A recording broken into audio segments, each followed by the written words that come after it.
The way I like to spend my 10 minutes, I can't boil down a 225-page book into 10 minutes, but I could tell you a little bit about the premise and what I was thinking about when I wrote the book.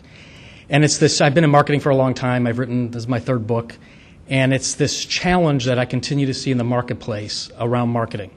And it's a challenge that's been highlighted by a study that's leveraged in the States through an organization called Spencer Stewart, which actually looks at the lifespan of senior marketers, whether it's chief marketing officers, senior VPs of marketing, directors of marketing, and they continue to have a lifespan in an organization of between 2 and 2.5 years. So they enter an organization for about 2 years. There's some question about the 2-year mark, and then they leave after 2.5 years.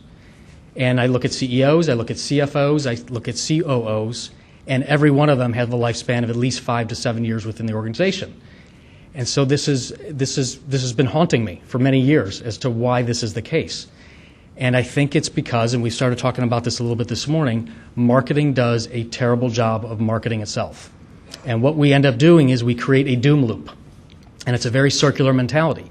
Marketing is thought of as managing the agency relationships, taking care of marketing communications, taking care of sales programs, printing the brochure, and being the logo cops.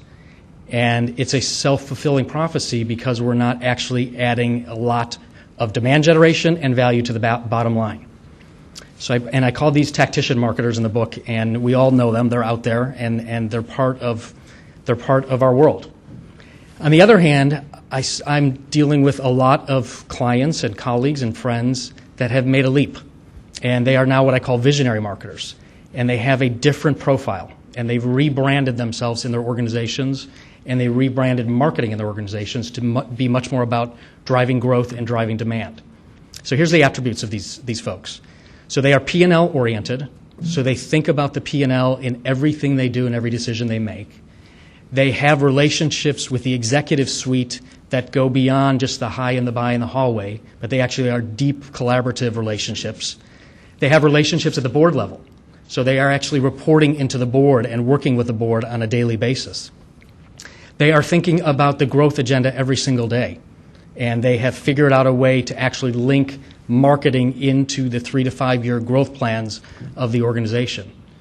They are thinking about hitting the quarterly numbers, but also planting longer-term seeds for growth, and they've really taken hold of the innovation agenda.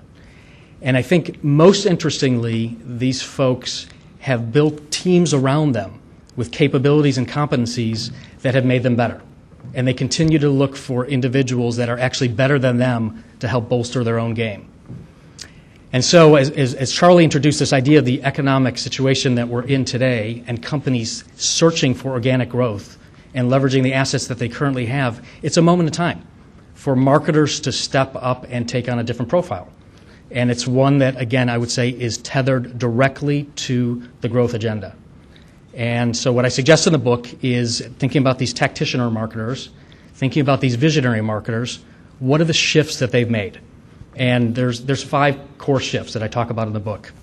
And I won't try to get to all of them in any kind of depth. But the first shift is all about stop thinking about marketing strategies and start thinking about the growth agenda and the growth and business impact. I think too often as marketers, we build a marketing plan that's based on what we did last year, and incremental growth or incremental budget over last year, as opposed to what are the 5 revenue line or demand initiatives that we are focused on to drive our numbers for the year, and how do I link myself to those? So this first shift is getting out of marketing as the activity and getting into growth and impact as really the driver, and how do we better link those two together? And there's a lot of, in the book, I talk a lot about the ways that marketers could earn credibility in actually doing that. The second shift is one that's a little harder for marketers to get their heads around, and it's this idea of we no longer control the brand. We need to cede control of the brand. Others outside our 4 walls actually own the brand.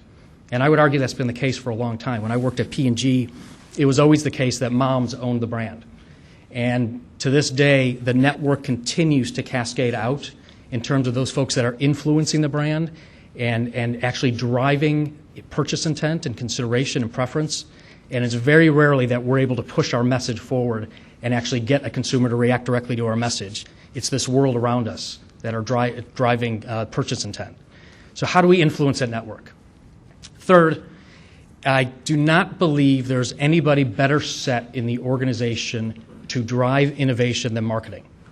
And I still do not understand why marketers are not given more of an innovation lead. And so I talk a lot about in the book this idea of stop thinking about incremental improvements, stop thinking about stage gate processes, stop thinking about line extensions and flankers, and start thinking about new business models, new customer experiences, new pricing strategies, new channel strategies, and different ways to leverage your customer insights to actually drive the innovation agenda forward. Fourth shift. One of my colleagues was here a few months ago, and he talked a lot about marketing accountability and how do you start to measure return on investment. And I think we've gotten to the point in marketing where it is a science and we can actually figure out what a sponsorship returns to us, but I'm seeing a different type of agenda for a lot of marketers. A different type of agenda where marketers are looking at, am I going to make an investment in a sponsorship, or am I going to make an investment in increasing my sales office in the Western region? And these marketers are selfless in thinking about growth. And they only think about growth, and they stop thinking about marketing communications tactics. And the fifth shift I talk about in the book is this one that's around how do you organize around the customer and stop organizing around how you are set up inside. And I find too many companies that think about the organization and the org construct and the hierarchy is how they represent themselves to the market, as opposed to putting the customer at the center of the world. And one of my best examples is, we were talking before about NBC as one of my clients, is how do you put the customer and the viewer in the middle of your world as opposed to the network? And how do you actually start to think about all the different ways to influence that viewer? And there are multiple ways, and I think for too often in the media world, it's the network that's in the middle. We're 1.5 hour sitcom away from finding our way again. And the reality is the viewer is looking at your network, and everything around your network is the way they want to interact with you. And so how do we start to shift that dialogue? And I've talked to marketers at GE, Beth Comstock, the CMO, at Best Buy, Barry Judge, the CMO there, at Walmart, Stephen Quinn, the CMO there. And they've all figured out different ways to break through. And I think what they've all done is they've spent time in the field, ringing the cash registers, talking to the customers. They spent time within P&Ls and running P&Ls. They've taken small victories that they've had in the marketplace, and they figured out how to package them. And they figured out how to intimately put themselves in connection with the growth agenda and really trying to drive the longer-term strategy. And these 5 shifts in the book, they're not easy. They're a bit aspirational for many companies. But I think those companies that want to try to separate themselves from tactician marketers only to what I would call visionary marketers have to start to make these shifts. And I'll talk more about this at the Q&A. Thank you.